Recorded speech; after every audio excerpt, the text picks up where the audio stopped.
Hello, everyone, and welcome to episode 33 of the Saturday Morning Gaming Show. It is August 7th, 2021. I am your co-host, The Fat Wizard, joined today by... Lamaxia. And Lobos. And today we're taking a look at Metal Gear Solid, released on the PlayStation October 21st, 1998, and that was in North America. Mm-hmm. And it was a very... incredible pleasure for me to play the game. I played like the first maybe 30-40 minutes of it before and never beaten it. I know Lobos, Alamaxia, you two have beaten it. So I'm super excited to chat about my experiences in the game and then hearing some maybe alternate things that you guys might know about, because that's one thing that's very traditional with the Metal Gear series is there's a lot of like weird Easter eggs and interactions that you might not know, but they're very fun to play around with. And a lot of different ways you can go about the same area. Just a lot of different strategies. Yeah, you have the Lobos strategy, which we've talked about in the past, which is run around and shoot everything. Yep. And then you have the My strategy, which is try to stealth and then get caught and then run around and shoot everything. So we're starting off here with a lengthy cutscene, and this was amazing on the PlayStation. You know, it starts off with this very high tech, or I guess like high jargon scenario, right? And that's something that's traditional with the Metal Gear series, is they use a lot of acronyms and a lot of terminology that you might not know about, but they're all rooted in, military or maybe theology or other lore that just sounds really cool. Walk me through what you guys are thinking about when you're seeing this really cool scene of Solid Snake going in through the submarine, kind of infiltrating Shadow Moses. I mean, personally, this looks just like the intro to a James Bond movie or something, where James Bond is coming in the wetsuit or something and like sneaking into a place that he's not supposed to be, and but with all the kind of military talk that's going around, you're like, it's setting yourself up for some sort of less of a, still stealth mission, but with a lot more backing to it necessarily than just somebody working on their own. So yeah, they're really setting the scene for everything. This game was far deeper in its story than I remembered. Because whenever I played through this when I was younger, I think I skipped every cutscene and didn't read almost any dialogue. Oh, no. So playing through it this time and really paying attention and everything, all of the cutscenes, they were great. For PlayStation, while the graphics, they're PlayStation graphics, like you said, Wiz, it looks great. Things fit well. To me, the actors, the scene, nothing was out of place in this game. Yeah, it's super cool, and that what we were seeing was actually just the attract screen, and then after that, the little sequence of infiltrating Shadow Moses, it actually replays that scene a little bit, and then you can start the game. I played on normal difficulty. There's easy, normal, hard, and then I think Big Boss. Big Boss is locked. But both hard and Big Boss, you can't... Is Big Boss the name? Extreme on this one, I think. Extreme, yes, thank you. And then I guess both hard and extreme, you can't use the radar, which is quite tricky. Yeah. In particular, because the camera angle is almost always, down, like above Snake, looking down, as opposed to if you think about traditional stealth games now that are third person. And you have a camera that's behind the back, you can kind of spin it around. And what makes Extreme just a tad bit more difficult is if you're spotted, game over. Oh no! Ooh, that's you rough. gotta stealth. Yeah. Well, I assume you still can save though, so that allows you a little bit of flexibility there. Yeah, once you start learning all the different patrol routes and you learn some of the tricks, like one of the things you can do, especially early on in where we are right now, is stand up against a wall and knock on it with your hand, and they'll follow that sound around the corner, and that gives you a clear path to just go up towards the elevator.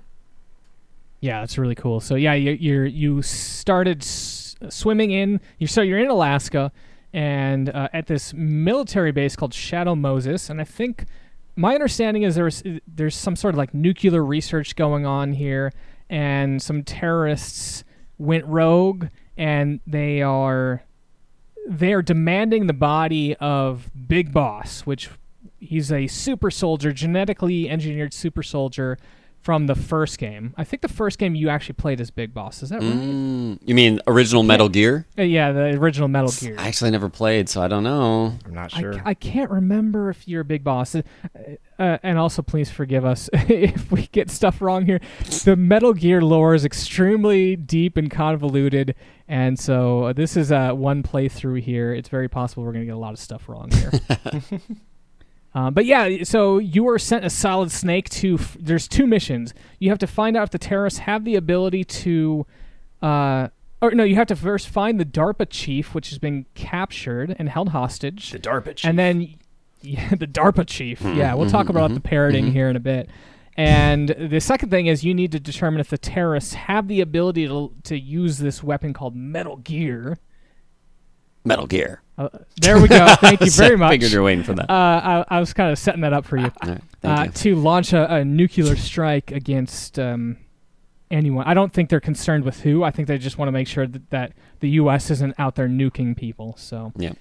Boy, that's for most PlayStation games, that's the entire story for an 8-hour experience. But we've just got started here. I want to hear from Alamaxia. How you infiltrated Shadow Moses, because there's actually a couple ways to get in here, which is so cool. Yeah, you can go either in the lower air duct or the upper air duct. And what I did is I started out by taking a visit to that truck that's sitting out there to pick up the SOCOM pistol. That's a nice place to pick one up early. Yep. And I ended up going through the lower duct work because I could sneak around that lower level, and the guy blocking the duct work was asleep, and I could just crawl right under him. Didn't have to. Yeah, there's also do some cameras sneaking there. Yeah, there's some cameras there, and you can use there's a chafe grenade to.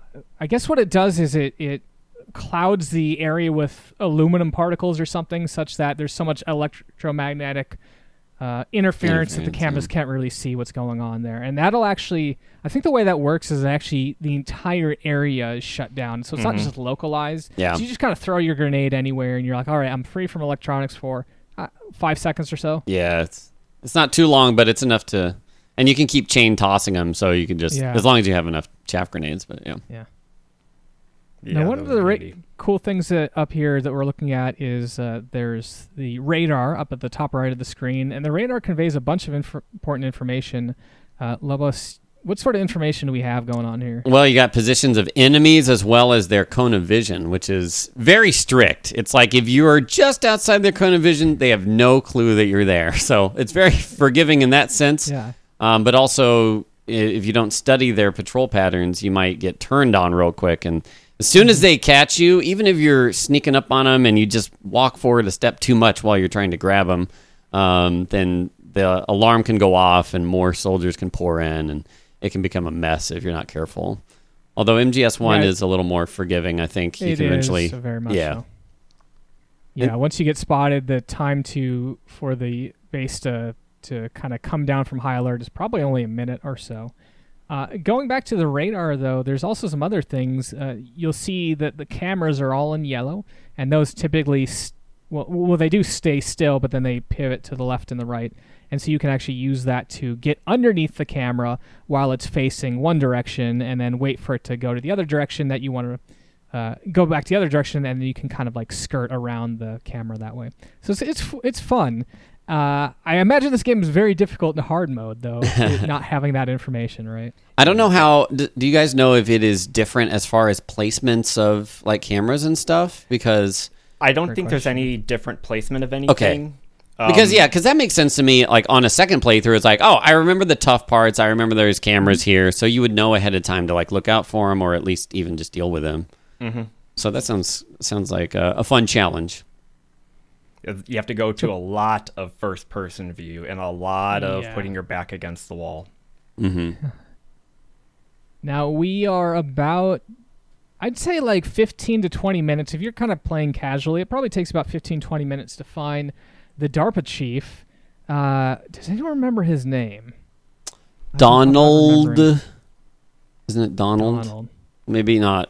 DARPA chief. Wrong, because this isn't the DARPA chief. Oh, spoilers for later on. I got you guys. All right, okay. Spoil. All right, it's Donald Anderson, by the way. Donald Anderson. Okay, so Donald Octopus. At the very beginning of the game, Donald Octopus is good.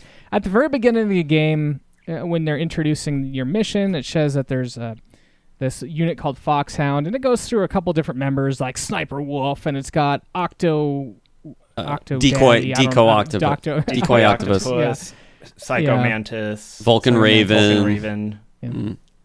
So you're gonna find out a little bit later. I don't think it's that big of a deal, but the person that was the DARPA chief that you just went into prison and he gave you the key code and then subsequently died of a mysterious illness, which seems to be maybe like shadowy organization. That is actually Octo Decoy. Decoy Octopus. Decoy Octopus. Yeah. First name Decoy. First name Decoy. Second name. And more importantly, we meet Meryl. Meryl. And she breaks out of prison, and then you have like a little gunfight section. You kind of shoot some guards. That's the weird dichotomy of Metal Gear, though, right? It's a stealth game, but they also put you into these forced combat sequences, so you can't really play through it all the way stealth. I think there are ways to do it like full, maybe not full non-lethal, but without weapons, like because technically those guys that run in you could take out with CQC, but I don't know. That's something they implemented, I think, starting in MGS3. Okay. Is the ability to actually, instead of killing them with shooting out their hit points, you can use like non-lethal takedowns. Yeah. Couldn't you do that in 2? I think you can put him to sleep in 2 and like throw him in a locker. Okay. Oh, that's true. Yeah, you could totally move them around in 2. Yeah. Shove nerds in lockers. Wow. Yeah, that was a big difference that I forgot about this game is that when you do kill someone, their corpse just disappears. And in other ones, you actually have to hide the corpses. So I towards the end, I was getting a little bit more gun happy and just kill this guy because he might have a ration on him. Yeah. Oh, we're moving past here. Yeah, we're moving real quick. This game's gonna, we're blowing through this. I mean, we got an hour to cram a Kojima story in here. I don't know how we do it, but yeah. So now we meet Kenneth Baker, who's the Arms Tech president. He's the other person that's been captured, and he looks like he's in something straight out of Saw the movie, right? He's chained up with all these wires, and then there's C4 that was rigged to that, and we meet good old Ocelot, Revolver right? Ocelot. Decoy Ocelot. I mean, yeah. I love this guy's mustache, though. It's great. Also, his gun twirling skills, of course. Yes. The funny thing about this guy is I've played Metal Gear 3 and 4 and 5, and I loved those games. And then I came back to 1, and when I saw Ocelot, I was like, "Oh, it's Liquid Snake." Whoops. That's a big long story of how he looks like Liquid Snake. But yeah, Liquid Snake looks like this guy in Metal Gear Solid 4, and it kind of threw me for a little confusing bit for a little bit. Yeah, for reasons. That's funny though to not have that knowledge ahead of time, work backwards through it. Yeah. This fight is it's not too bad, but there's certain tactics in this game you have to learn. Like if you're shooting with like the SOCOM pistol and you tap shoot instead of like kind of try and aim like yourself, you can kind of mash the button and Snake will kind of auto aim towards an enemy, and so you can use that to your advantage when you're like if somebody's off screen. And you can just kind of mash the button, and it will sort of auto aim to whoever you're firing at. So this fight against Ocelot is just running around in this big square room, and if he gets a line of sight on you, he'll likely take a shot. But it's kind of cool. They show you his ammo, and you can see when he needs to reload and stuff. And so you try and trade shots while dodging his. I think I used that when he was out of ammo. That's when I tried to line up my shot with him. I don't know if you guys were more successful in shooting him when he was. I was really aggressive, and I would just run like right next to him practically. He can be faster than you, but you can catch up to him, and then just as soon as he's turning around, I would just like mash, and Snake would hit him, and then he would start running again, just kind of rinse and repeat. Yeah, I would just run the opposite direction he would to always catch him on the other side, and same thing, yeah. just mash SOCOM a little bit, he takes takes a hit. But I love the detail of how he's very boastful about his revolver and how he loves it, Yeah. and it's very clear he has 6 shots on it, and like you were saying, was they have the ammo counter that goes down, and he has to take a bit of extra time to reload. But what's nice for us is it takes us no time to reload if you just double tap R1. Yeah. That was extremely handy. You put a couple shots out and then double tap R1, and there was never any like mid combat reload for us. Yep. Yeah, because R1 will unequip your weapon slot, and so if you quickly unequip your gun and then re-equip it, it comes back fully charged. Now, I don't know if this is the first time Kojima breaks the wall, but it is one of the most funny portions here. So you save Kenneth Baker, and he's kind of sitting on the floor there, and you basically learn you need to contact Merrill. And Kenneth is like, yeah, there we go. Thank you, Colonel. I mean, thank you, Solid Snake. So Kenneth, he knows Merrill's frequency, and so he's like, oh, okay, let me tell you her frequency. And he's like, oh, I forgot. And then you're like, what? He's like, oh, it's on the back of the CD case. Yeah. And it's, and by the way, I did have the CD case, Nice. and I did actually get to look it up, and it is there. But Nice. did you guys, how did you guys figure out, did you guys like look online, or did you already know the frequency, or how did you figure it out? My first playthrough, I think people mentioned it because I didn't have the CD. I was playing a digital copy, and you might be able to go into the manual, but I'm not even sure if that shows you the back of the CD. But yeah, I ended up just either asking in chat or looking it up. I looked at the back of my CD case. Nice. That's so cool. Yeah. So nice. Kojima does that quite a bit in these games, even to the point where I don't want to get too far ahead of ourselves, but there's a torture scene, and he'll be like, repeatedly mash the circle button to regain your stamina or something like that. So they will tell you like, oh, press the X button or press R2 in game, and it's kind of silly, but I think they kind of make that work. All right, so man, we're trying to so get quickly. out of the tank hangar right now, and we're trying to basically get to the next area. But in order to go over there, we have to get past a bunch of these red lasers that are kind of moving up and down, and they're sensors. If trip one, it kind of airlock seals off, and a bunch of gas rolls in. But I saw go for it. I saw you're using cigarettes, which is one of the items that they start you out with in the game. And when you use cigarettes, it's really not apparent what they're used for because you use them and your health slowly diminishes. But when you use them near like those lasers, you can see where they are. Or if you have the thermal goggles, throw those on, and you could see where they are as well. Mm-hmm. Yeah, and that's straight from the first Metal Gear on NES. Nice. I think you actually did start with cigarettes, and you could use, I think, even thermal goggles to detect the lasers. So that's really cool. It's cool to see that in this 3D game now. Mm-hmm. And then you go outside. So you've been almost for the past couple hours. You've been inside, and you finally get back to the outside, and it's all snowy, and there's mines there.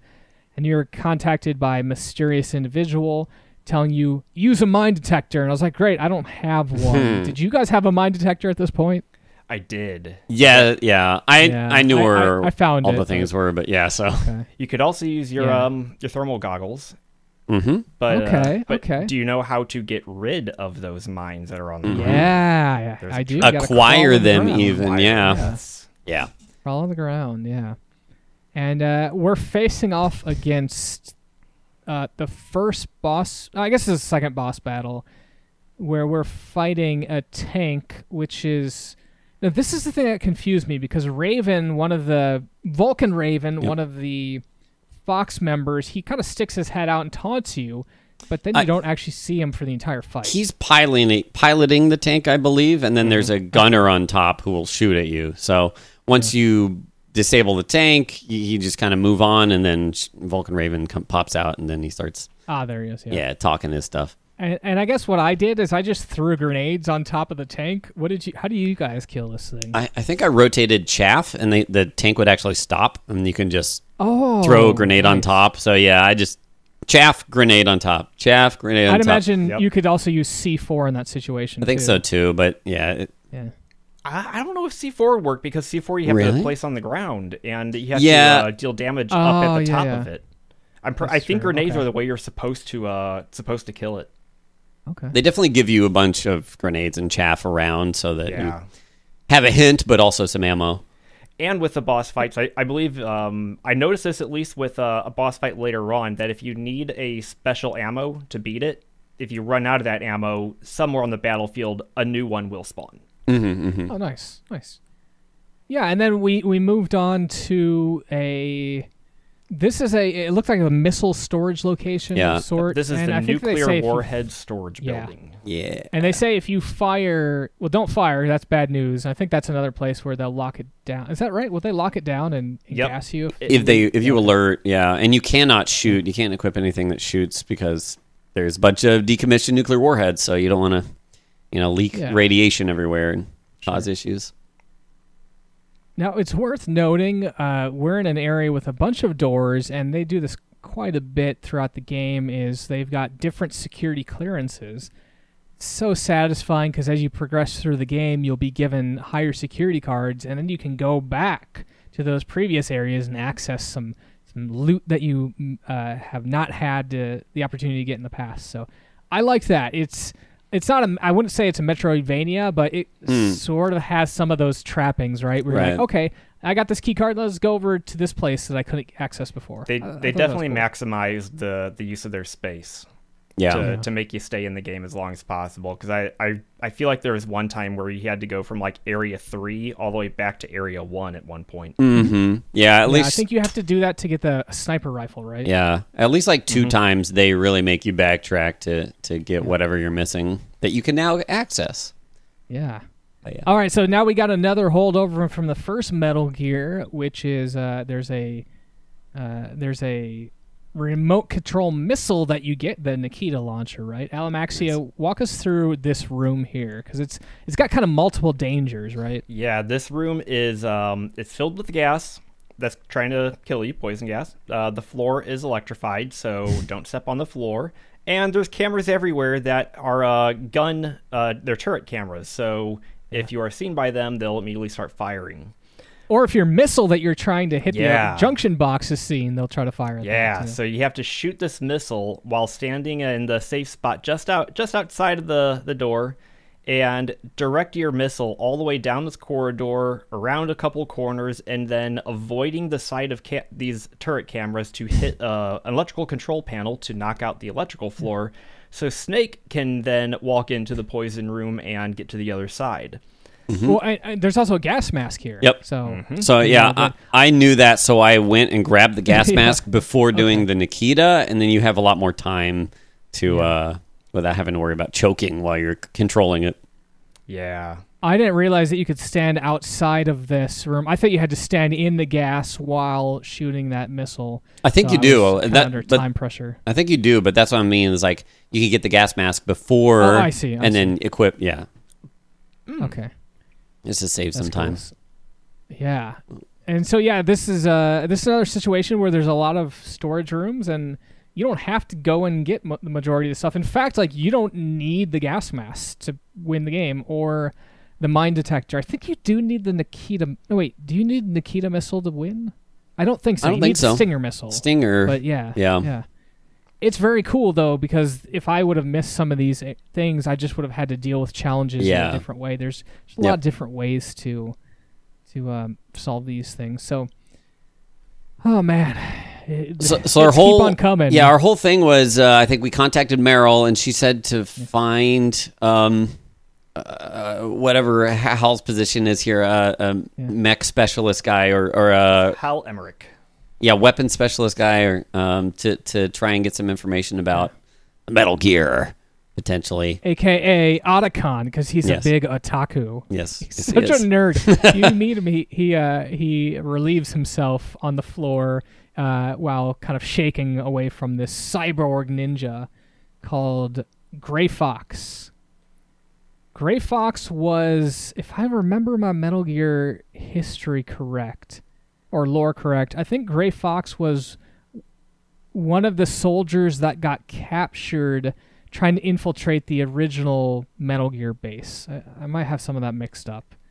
But anyway, he's a cyborg ninja now because of course. Of course. And, well, he of was course, he was thought to be dead. But then I think he was dead, was he not? And then he was revived by. You never die in the Metal Gear. No. You just get, you get controlled by a varying degree of nanomaterials. You just get turned into a ninja, man. That's awesome. He was basically on the verge of death, and then the government used another soldier's body to basically as his double to say, now he's dead, and then they took him and experimented on him for like 5 years. Oh, geez. And then we have this cyborg ninja here, which can actually turn invisible on occasion. So this boss fight's not too bad. It kind of starts off against, the ninja. You do some hand-to-hand combat, and he has multiple stages and escalations of the boss battle here. Mm-hmm. It gets to a point where he'll start turning invisible, and then you have to find him and then punch him. And then eventually he'll start doing things where he'll turn invisible and then teleport close to you. And I think you have to wait for him to attack and then counterattack. I think if you try to attack him right away, he'll punch you. Mm-hmm. Yeah, I find running around in circles is very helpful in this fight because he'll appear and then punch it where you were in the circle, and you're already turning back to approach him. But I think my favorite part of the fight is at the very beginning. If you're using guns, I think he will auto dodge all of it, and then he uses like his he deflects it, yeah. And so you're like, what's going on? And then you punch him, and then it plays like a little cutscene, and he's like, now we can fight, hand to hand, like true combatants or whatever. That was really cool how they force you to go back to just the hand to hand, and it's good that they do because being good at hand-to-hand is needed much later. Oh, yeah.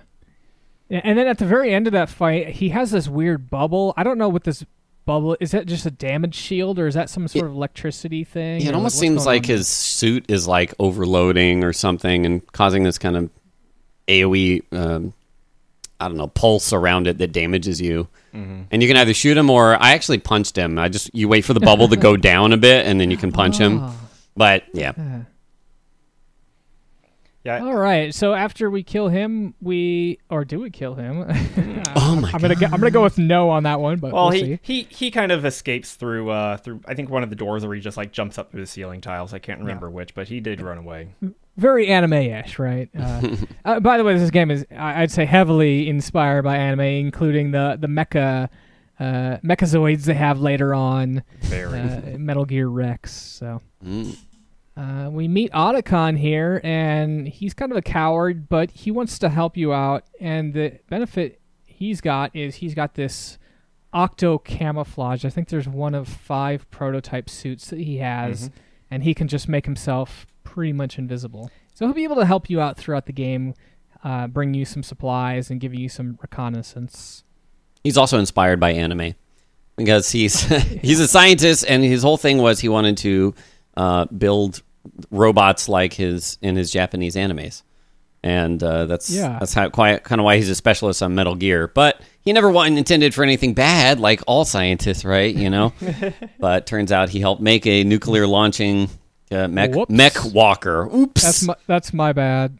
Whoops. Well, Almaxi, did you? I was going to say his excuse is that he wasn't a part of the weapon side of it. He was just in charge of designing the mech itself. So he had no idea that it was going to be armed with nuclear tech. He just knew it had a railgun. Yeah. Just knew it had a railgun. I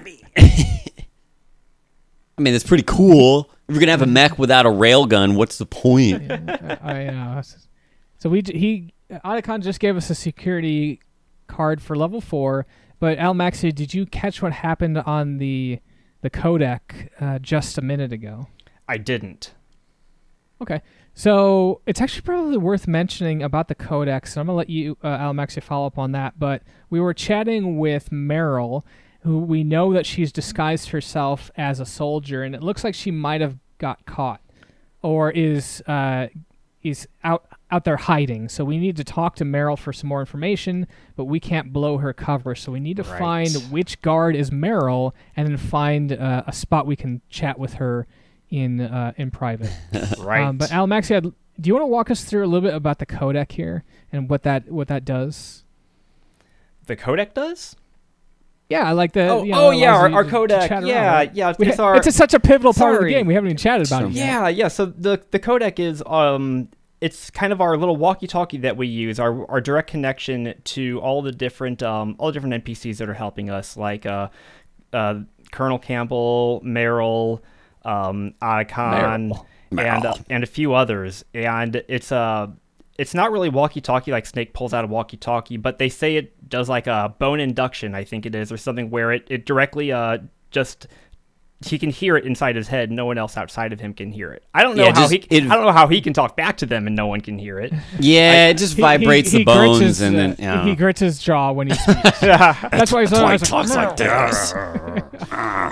But yeah, so And the codec is used to gain a lot of information, and what's really fun with the codec is the different NPCs in there have a lot of different dialogues with them, and the dialogues will change based on where you are in the game, and they'll even have a lot of special dialogues for boss fights, right before, during, and right after. A lot of them will have very unique things to say. Or Mei Ling, the girl that helps you save your game, she'll often have comments about things that are going on and how people that you are trying to help are doing. Mm-hmm.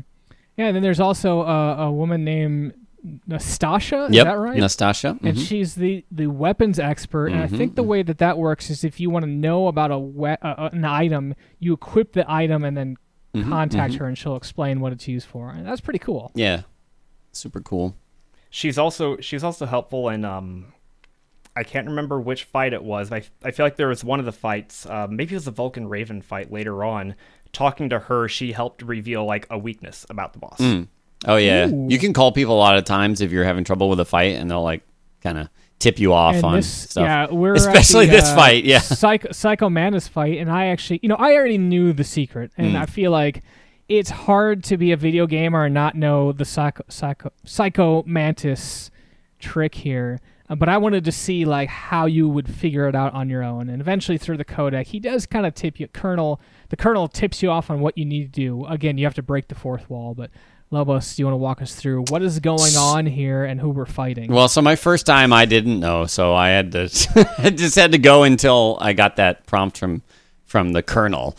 But you're fighting. You come in here into this office room, and Meryl's acting kind of funny. She's kind of trying to seduce Snake, and you're like, what? And it turns out Psycho Mantis is flying around and controlling her. And you don't want to kill her, so you can use. I think you can maybe even use stun grenades, but you can. I just punched her until she went unconscious. Yeah. And then Psycho Mantis reveals himself, and he does this little showcasing, like how he's so like, cool. check out my psychic powers. Put your controller on the floor. Now I will move I did it. By the way, Oh, I totally did it, and it moved. It's so cool. He's a ghost, man. He's psychic. And then he'll also read your memory card. Yeah. Read your memory card and talk about your saves. And as soon as the fight starts, the screen goes black and it says Hideo in the top right instead of video. It's almost like your game or your TV just lost signal. Yeah. That sort of thing. And that so little good. Hideo screen was so perfect because my TV back then had that exact screen for like video. It just said video in that upper corner. Yep. And it looked identical. And that was one thing that I did finally love about Metal Gear Solid here is that they mess with your mind. They do. They really start to by the end of the game. It becomes a bit of a trip.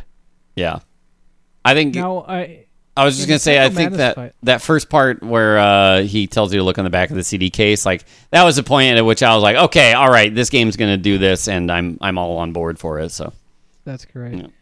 Now, in the Psycho Mantis fight, you can't really... I guess you actually can damage him, but not significantly, if you don't have a secret way to shoot at him, because as... obviously he can read minds, and he is reading your mind, so he knows where you're going to shoot before you actually shoot, so he dodges out of the way. can actually still land a punch or two. I'm actually really curious to see if anyone's actually killed Psycho Mantis without the secret. And the secret is you have to plug your controller from port 1 to port 2, and then Mantis can't read your mind anymore. That is such a good mechanic. Yeah. And I almost want to say, like, could you get one up on the game if you just had your controller plugged into port 2 at all times? So like, maybe that's a speedrunning tactic. I actually think it only works during this fight because using the digital version, I have to go into the PlayStation menus and swap it. But once the fight ended, it was like, please plug your controller back into port 1. And I couldn't control Snake. So I think outside of that, maybe you could up to this point, but it's just kind of there as a reminder. Oh, that's so cool. So once you once you figure out the trick, he doesn't do too much. He will use telekinesis to spin some boxes around and shoot you. A couple times he takes control of Meryl throughout the fight, and I guess at the very end, he actually has Meryl put a gun up to her head, and she's kind of fighting it, and he's taunting you, and so I think you just need to knock her out again. Yeah. If you're not quick enough, she will fire. And that's game over, right? Yeah. It does a ton of damage to her, but once she goes to 0 health, it's game over. Okay. Interesting. I didn't realize that it just took away health. I figured it was an instant loss there. And then, like anime, there's always a redemption arc for the villain, right? I love the backstories. At least a backstory, cool. yeah. Yeah, and you always kind of feel a little bit of sympathy for the person you just put down, but Psycho Mantis does help you out. He shows you a secret passage to get on to...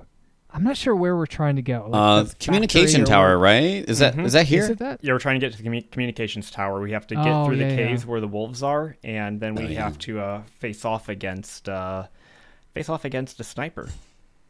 Yeah. And this is I actually didn't realize there's some strategies for making this a little bit easier. I know Lobos did it. So basically, you have to walk through a big wolf den. You get the sense that maybe you're going to face off against the sniper wolf because she seems to be sort of an animal handler of sorts there.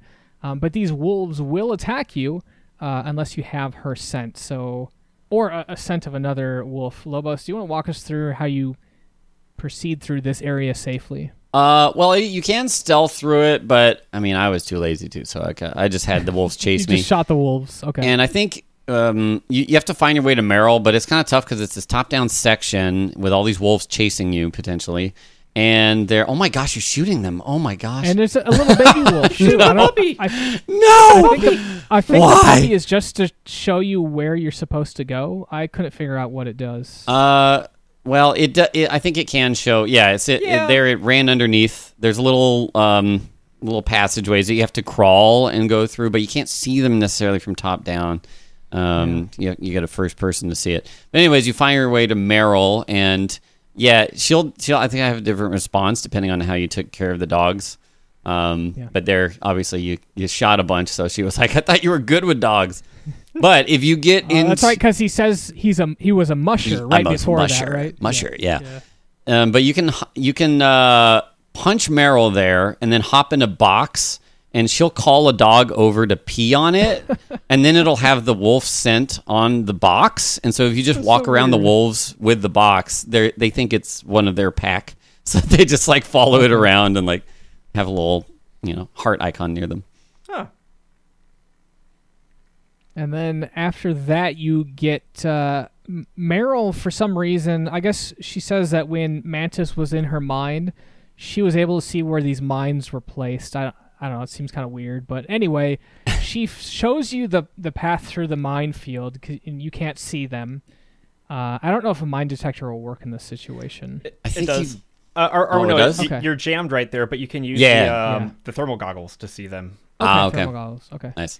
But ultimately, Sniper Wolf shoots Meryl in the chest, and she's using Sniper Wolf is using Meryl as bait because she wants Snake to come out in the open and try to save her. You're using that, very typical sniper bait, right? You see in the movies.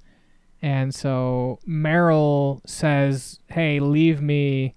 You need to go do your own thing. If you come out here, you're going to get shot. And I think, does Colonel tell you to go pick up a sniper rifle back in the first area?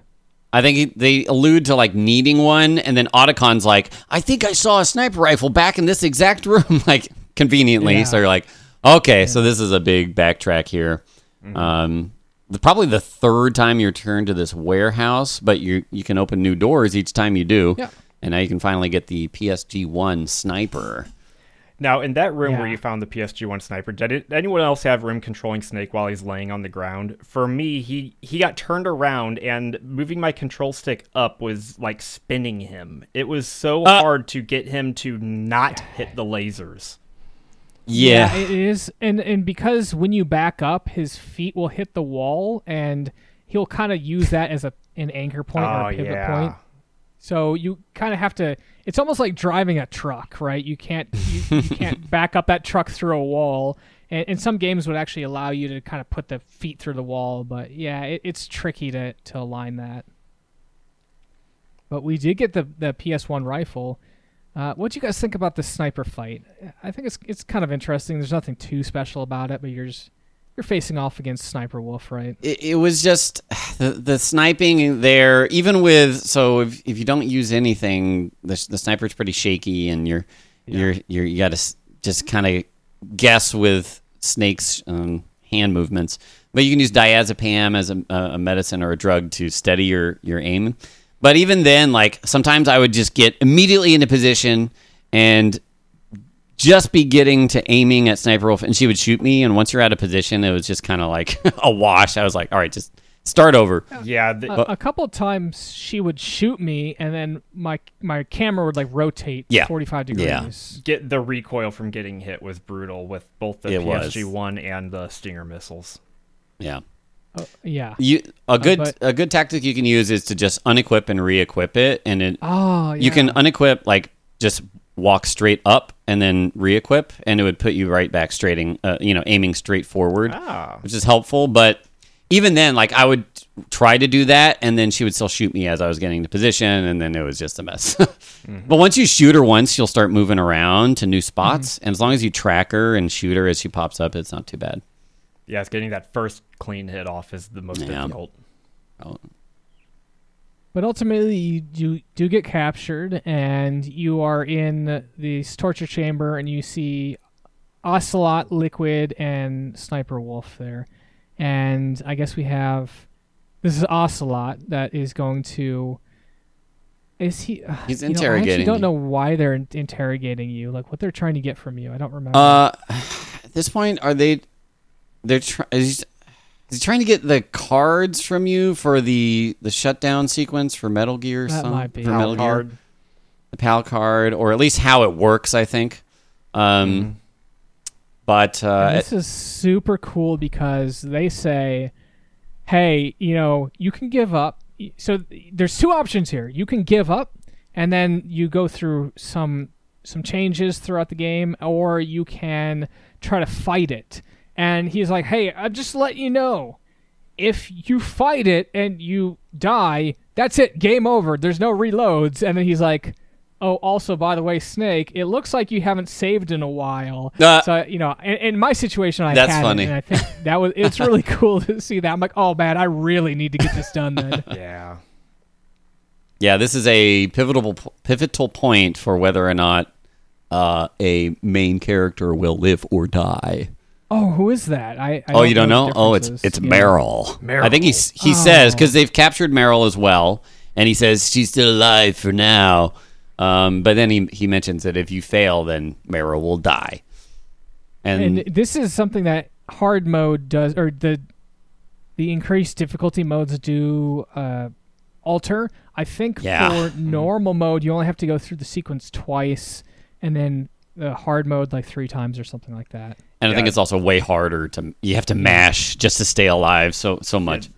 So I think it's on easy mode. He'll shock you 3 times per time you go out there. On normal, 4 times. Hard 5, and on extreme 6 or 7. Ooh. And the time he shocks you is longer each time. So I don't think it drains your health any quicker. It's just your arm is tired because you have to. And so I definitely felt my arm kind of seizing up, right? You know, kind of get a muscle fatigue, and it was.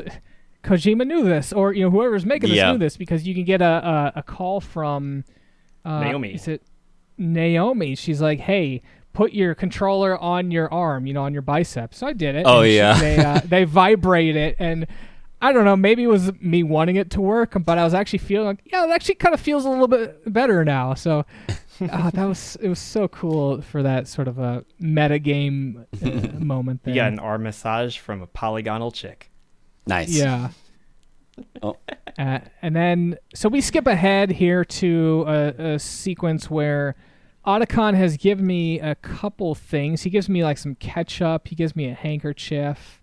And then we hide under a bed, and one of the guards thinks that we've actually escaped. Mm-hmm. So he opens the door, and then we use that opportunity to punch the guard out, and then we actually did escape. So not too bad. There's no way to escape that room. Yeah, I was gonna say I don't know if you saw how I did it, but if you equip the ketchup and then you go prone and you press the action button, you'll actually splatter the ketchup on the ground like blood, and then I think he comes in to check on you, and then you can beat him up. Yeah. Yep. That's another thing I saw. That was great. And then, man. Cool thing after cool thing here. An item you can pick up is actually a bomb, and then you get a message, and they say, "Snake, you got a bomb in your inventory. You got to throw it away." And sure enough, one of your items, I don't know if it actually adds the bomb at that point or one of your items turns into a bomb. But regardless, it's when you retrieve your gear. Like it's a safe, you retrieve your gear, a fail safe in case you get your gear back. Like Ocelot just slapped a bomb in there. But I guess what I'm curious is, if before you get that call, can you actually see the bomb? Yeah. Mm-hmm. I tossed it before I got the call. Okay. In any case, it's super cool because you can see the countdown timer, and you toss it and then it explodes. I'm like, gosh, that is so cool. Yeah. Oh man, repel sequence. Lobos, you want to walk us through Heinz D here? Heinz D. Yeah. So they have this. That's it. That was all we. That was it. Moving on. Well, the Team Foxhound here, who the terrorists have acquired a Hind D Russian helicopter, and you get to the top of the communications tower, and you immediately have to start running away. You have to find this rope, and then you start rappelling down the side of the building, and it's a little mini game kind of as you're going down that you can push off. Yeah, you can push off the helicopter shooting at you. This is a big action sequence, and you get to the bottom and. Eventually work your way, finding a Stinger missile, or the Stinger missile launcher, and here we are facing off against the Hind D. So yeah, and it's Liquid Snake, the leader of Foxhound in this case. Oh, he's piloting it, right? Yeah. In terms of fighting it, it's not really that difficult. You just kind of stay out of the way of his missiles. A lot of times, after about like half health, he'll start going below deck, and then he'll come up to try to ambush you, and so you kind of have to wait. You have to look around to see where he's going to pop up and then shoot him. And then I guess at the very end, he does one final maneuver where he drops this cluster of bombs and tries to kill you, and then crashes. And he says a very great line. You guys remember the line? Oh, you mean Snake? What Snake says? No, I think Liquid just says Snake. Oh, right. Because anytime you die, I think Snake has a good line here too. Oh, what's I forget. He had a silly line, some one-liner. But yeah, anytime you die in this game, it'll go and show the logo, and somebody will be calling you on the codec and go Snake, Snake, Snake. Because they're worried about you. Yeah, they are worried about you. I appreciate that, and throughout the series, they'll definitely play around with that snake stuff. Oh man, on to the next boss fight. Yeah. It's boss rush time. It is. And actually, the last couple hours of the game really are just kind of boss fight after boss fight. But we are now going... actually, let's talk a little bit about the key that we got. Almaxia, we got a key, right? The PAL What is that key. key used for? The PAL key, yeah. The PAL key is used to arm or rather disarm the nuclear strike capabilities of Metal Gear. And there are 3 PAL keys, and we only have 1. So we're trying to kind of go around and like find out like if we only have 1 key and we know that Foxhound has the launch strike codes, how do we stop it? So we're trying to get to Metal Gear and stop it. Yeah, and very, very important information about the PAL codes is they can only be used once. You can either activate Metal Gear or you can deactivate. But it's basically a one-way toggle. We're going to get to that because that's a very important note a little bit later. But I guess then we move into a foundry after killing Sniper Wolf. And you get a little emotional scene with Otacon. He's like, well, why did you have to kill her? Yeah, I did want to mention that you have this sniper duel again with Sniper Wolf, who is a really good shot, and she's quick, so it can be tough.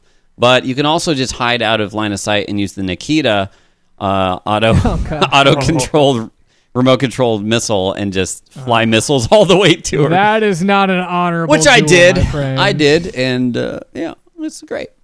Look, I did it. We haven't talked that about way the first Master at all. No, we We've been talking to haven't. Master here.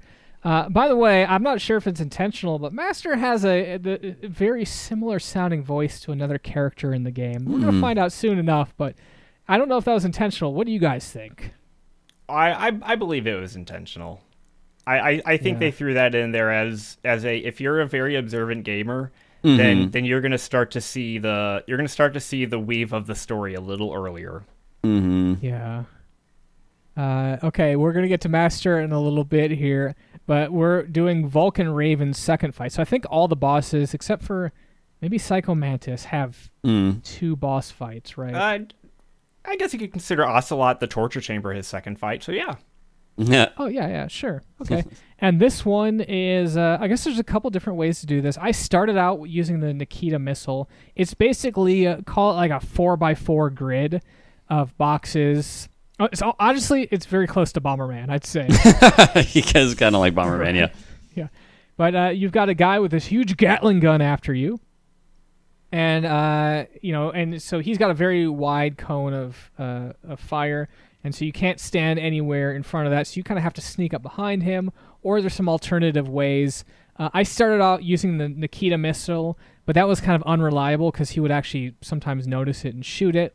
So I ultimately ended up placing C4 down at the cross sections, and then as he crossed over them, blowing up the C4. Let's see how you guys did it. We'll start with Alamaxia. Claymores. Okay, Claymores. I would back myself into a corner, and every entrance point that was basically not in my field of vision had a Claymore in it. Had a Claymore. And I had an escape route, but for the most part, those were able to keep him occupied. Yep, I did Claymores and Nikita, so I just throw down Claymores, and then while waiting, I would chunk Nikita missiles at him. Yeah. And, it's almost a moment of reverence between Vulcan and Snake at the end. I think that's a theme that happens quite often where, there's a Vulcan over here and he's like, hey, you're a snake and we respect each other. And I think there's another mention of a fox. You're no dog. You're a wolf. Yeah. It's a Sniper Wolf, yeah. Yeah. So a lot of themes here. So far, things have been maybe a little crazy, but pretty straightforward. But now we're starting to get into like the Mission Impossible backstabbing and who's actually in control and who's on your team. Because we just got a message that Naomi, one of the research specialists that was helping us out, and previously gave us some injections to help cool our body or prevent our body from freezing up. We realize she might not actually be on the up and up, right? Yeah, plus every time we ask Colonel about more details for stuff, he just responds with groups of dots, just, Yeah. And you're like, what are you hiding, Colonel? Oh, He's like, I can't tell number you. of times Snake is like, Colonel, this is the last time. Are you hiding anything? Colonel's like, no, I'm not hiding anything. Yeah. And that happens like 6 or 7 times. By the way, this whole thing was set up to be just one more mission, right? He gets pulled back in for one more mission, and it's fitting that like all his pretty much everyone he trusts betrays him in one way or another, right? Well, the way he was brought into this mission was pretty hostile because he was kind of relaxing at his home in Alaska, and he was basically soldiers raided his home and brought him in forcefully and was like, "You're going to do this mission." Yeah. All right, so now we got a cool little dialogue between Snake and Ocelot. They're talking about nuking. I think they want to nuke. Was it China or was it Russia? I don't remember. They were going to nuke Russia, but then they switched it to this kind of more remote place in China that's a nuclear test site. Yeah. Yeah.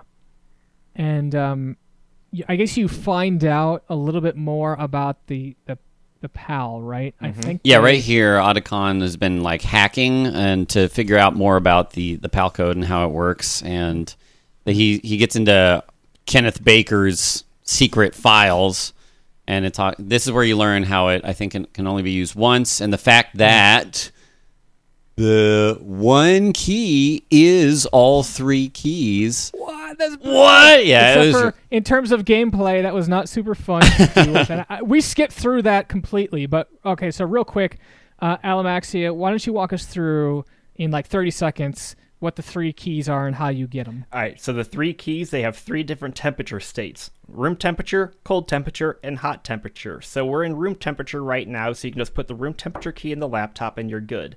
Then you must go to an extremely cold place to make the key cold. You go back to Vulcan Raven's boss room, make the key cold, run back here, put it in, and then you got to make the key hot. So then you got to run past Vulcan Raven's boss room, up the 2 elevators, back into the foundry, let the key warm up, get back down here, put the key in, and you are good to, you think you're stopping the nuclear strike. Yeah.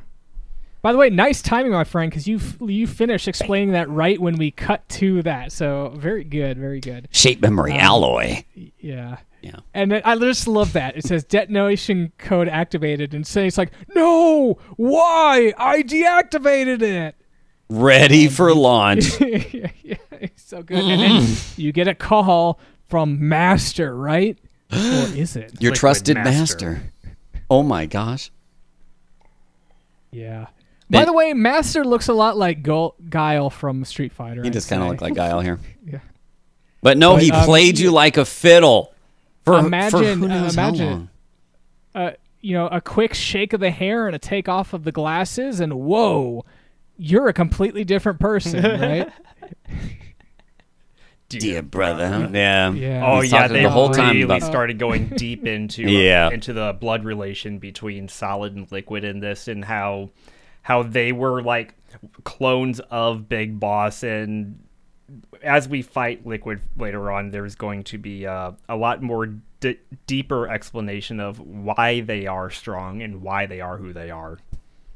Mm-hmm. Yeah, it's pretty crazy. Did you like and my then I guess sunglasses? he shuts the gate on you, or he puts you in the basically lockdown in the control room, and so he fills it with gas. I put on my gas mask, and I think Otacon actually hacks the door and allows you to open. You have to call him, because I was like, at that point on my replay, I was like, oh yeah, I think I just wait here and Otacon helps. And I just sat here and my oxygen ran out, and I was like, oh, okay, maybe I need to call. And then I had to call. All right, and then we're moving on to yet another boss fight. We're fighting the first phase of Metal Gear Rex. I guess, actually, I was watching Lobos' stream. If you talk to Otacon, he actually tells you how to destroy Metal Gear Rex here. I actually figured it out just because if you use the Stinger missiles, there's a lock-on point. So I'm like, okay, you just got to shoot that over and over and over. Yeah. Lobos, why don't you walk me through the strategy here? Because I feel like maybe there's a better way to do it, but I found a way and I stuck with it. Well, what I typically do is he'll have different attacks based on your proximity, right? If you're right under him, he'll stomp. If you're right in front of him, he'll either do a laser beam or maybe like a gun volley straight up the middle. And then if you're far away, he'll shoot a volley of missiles at you. So typically what I would do is stay right at his missile range, and as soon as I see him start to shoot him, he kind of hunkers down to fire those missiles. I'll run in. That'll dodge the missiles. And then as soon as the third missile goes out, I look up and I shoot. And then I start working my way out. He does a close attack and then just kind of rinse and repeat. But you have to aim at this like kind of circular disc that is the way that he can see outside of Metal Gear, like without, through... I think it's called like a Radeon or something. Radeon blah, blah, blah. Yeah, Radeon XT 9700. And you overheat his graphics card, and then he has to open up his cockpit, and that'll kind of expose him. Expose so you him, can exactly. Deal with the threat there. The way I fought this guy is I just spam chaff grenades. So I'd throw a chaff grenade, which stops his missiles, and then I could get one shot off of the a Stinger missile or Stinger missile. Yep. And so I would just basically spam that. And it kind of worked for me. It was kind of messy. I probably went through 20 chaff grenades, but it worked out in the end. How about you, Alamaxi? Any differing strategies? I think I did kind of the same that Lobos did. I stayed at about that medium range, and when he fired missiles, dodge the missiles and fire up at the Raydome. The Raydome, that's what it's called. Raydome, yeah. But on the second phase, I don't think the chaff worked as well. I think you could use... Yeah, it didn't. I think you could use stun, though, and that would stop him Interesting. from using that makes sense. Cool. the machine gun. He would still fire the missiles, I think, but the machine gun, I think, would stop firing. Nice. But If anybody listening has played Metal Gear Solid 2, the kind of final sequence to that, you end up fighting kind of like a lot of similar fights to this. So I remember I was really frustrated the first time fighting these mechs, but you kind of get into a pattern, and now I find it kind of fun because it's like a little repeating pattern, and it's fun to master, I guess. Yeah. And then after that, a lot of things are happening here, but he's explaining more about your genetic code, and he's convinced that they took all of the recessive genes of Big Boss and gave them to Liquid, and all the dominant genes to Solid Snake, and that's why Solid Snake's the better fighter, which actually turns out not to be true, as uncovered later on in one of the codex. But yeah, he's just, he's kind of salty. He's got a big chip on his shoulder, and he's got something to prove. And I guess this is a time we are going to have to do it, but not before getting a call from the Colonel saying that this, what is it, the Secretary of Defense is going to nuke Alaska or something? Yeah, well, he's going to nuke that because Moses. You got to get rid of that nuclear threat, right? And they're not giving in to the terrorist demands, so, well, time to nuke them back. So they're going to do like a, what is it, our base-penetrating nuclear missile just to clean up everything and everyone. They're going to use a cover-up story as it was a nuclear, like, basically storage facility, and a nuke there blew up, so they were just going to use that as their cover-up. Yep.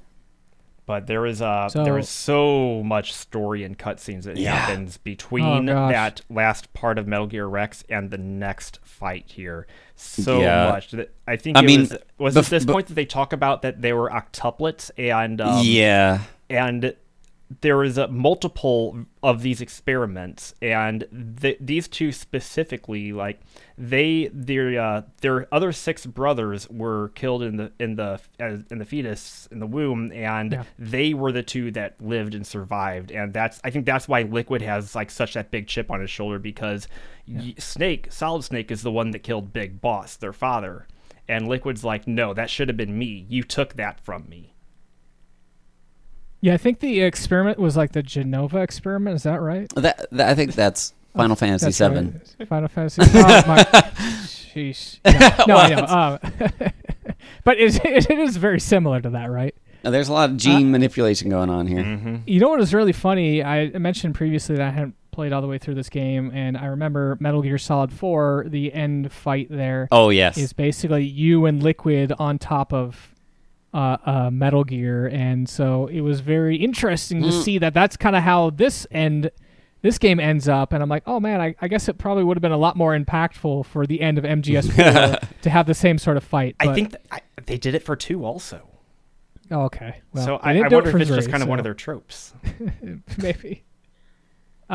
The interesting thing about this one, so it's all hand-to-hand, and it's pretty easy. You kind of have to dodge some of his attacks and counter in the same way that you had to dodge Raiden. Oh, I mean Gray Fox. Whoa. Oh, I'm sorry.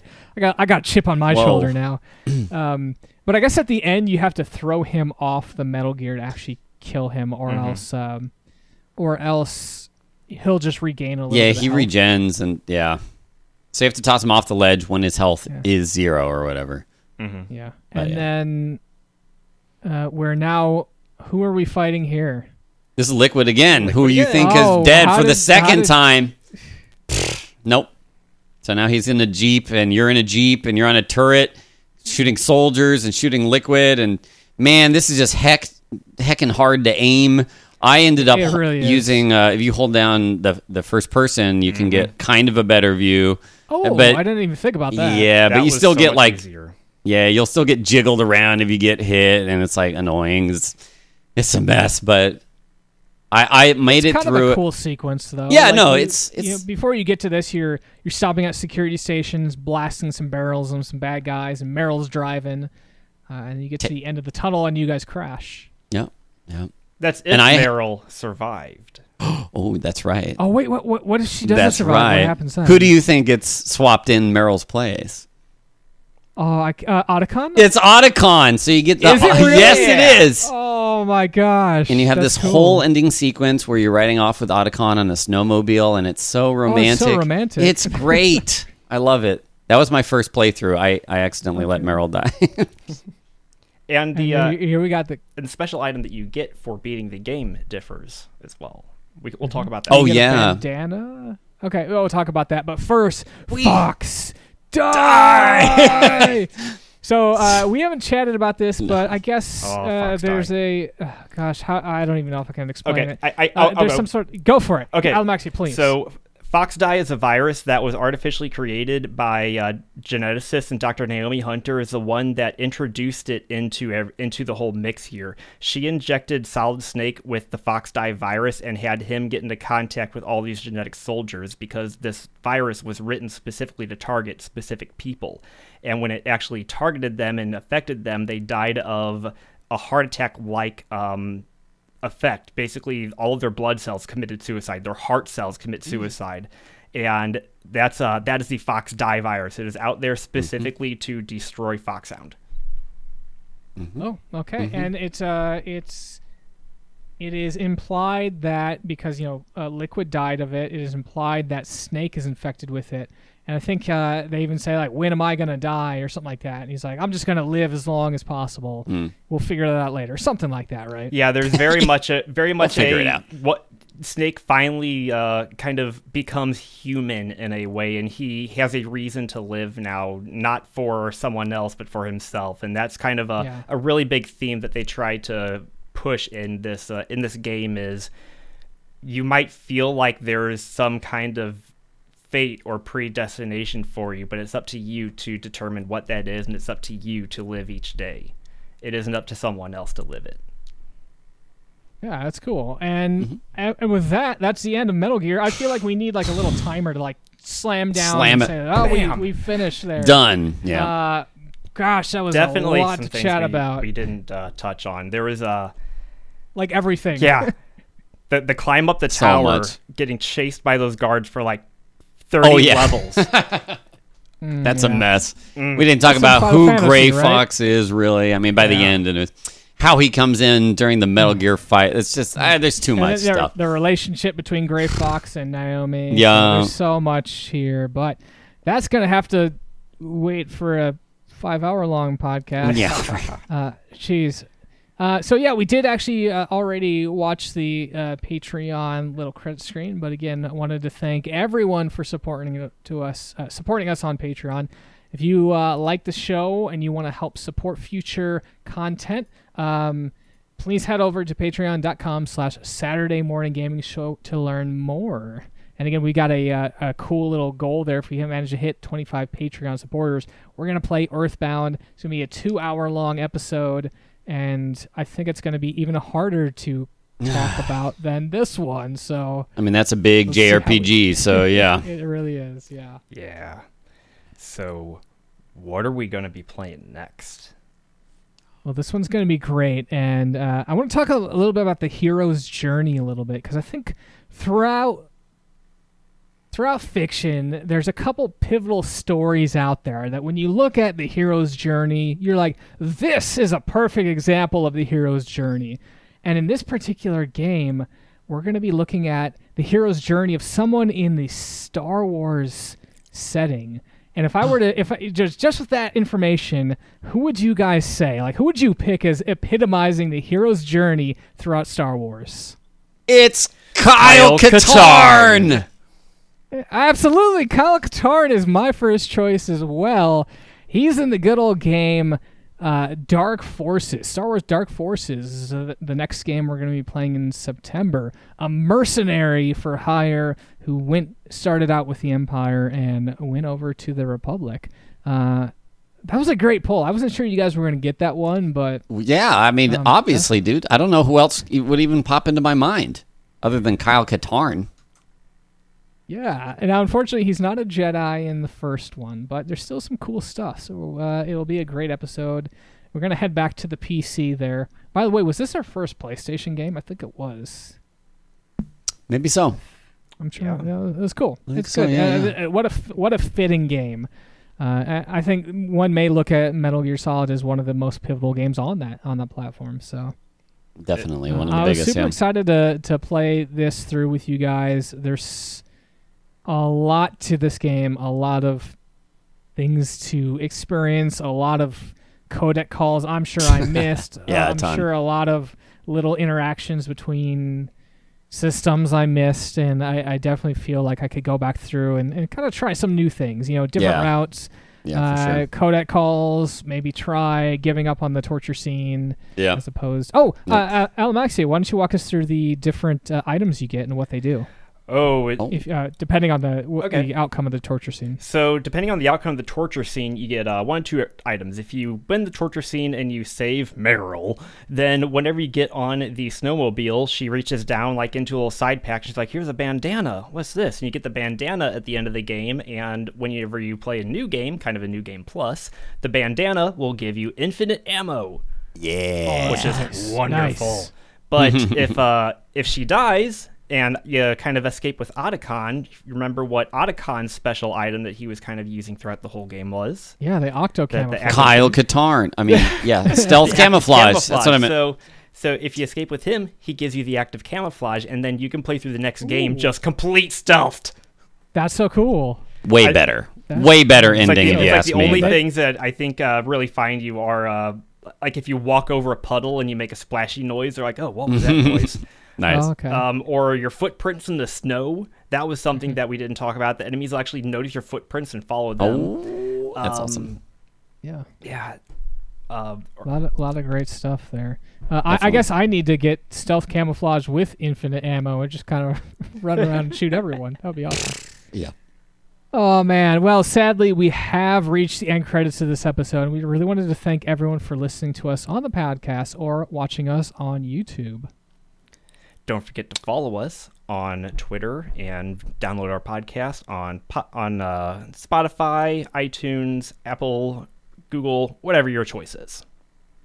If you have any feedback, we'd love to hear from you. Shoot us an email at SaturdayMorningGamingShow.com at gmail.com, or just head over to SaturdayMorningGamingShow.com and use our contact form. We got a lot of other great stuff there for you.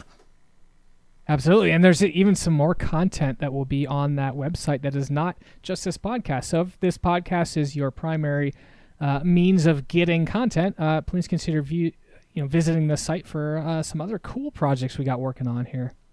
Yeah. Again, we do have a Discord. I'd love to have people come in and share their experiences with the games, maybe play games alongside of us, maybe just kind of stop in and chat retro games in general.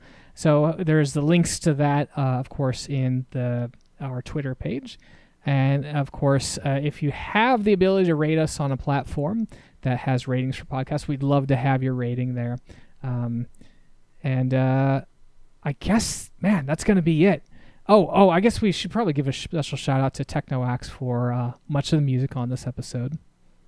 For Saturday Morning Gaming, I'm Alamaxia. I'm Lobos.